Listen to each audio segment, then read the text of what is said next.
چی گفتش؟ گفتش مراقبش باش. بعدم پا شد رفت. کجا رفت؟ بیرون دفترش. گفت از شما دوتا میترسم.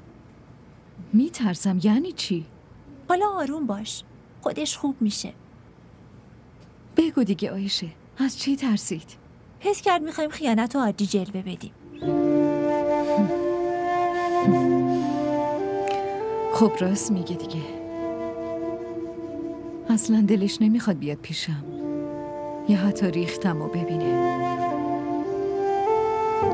میدونی حس کردم اگر رگم رو بزنم بشنوه و قلبش برام بریزه. بیمارستانم که اومد حس کردم قلبش ریخته، ولی وقتی که رفت فهمیدم اون بود که قلبم رو به هم ریخته. پس نمیخواد با این خیال بمیری. فکر نکنم بخواد بیاد ببینتت.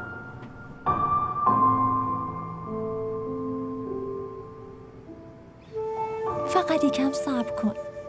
دلم میگه یه روز میاد میبینتت. اون روز هم دیگه حاضر نمیشه بذارتتو بره.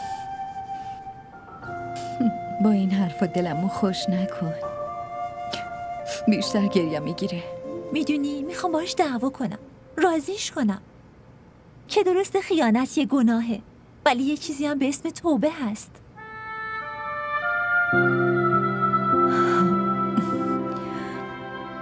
امروز اون خونه رو خریدم. کدوم خونه؟ همون که توش زندگی میکردی. با پولایی که شهریار داده بود؟ گفتم حالا بخرمش، بعدم پولشو میده و به اسم خودش میکنه. به این فکر نکردی که چرا خودشون خونه رو نخریده؟ چرا؟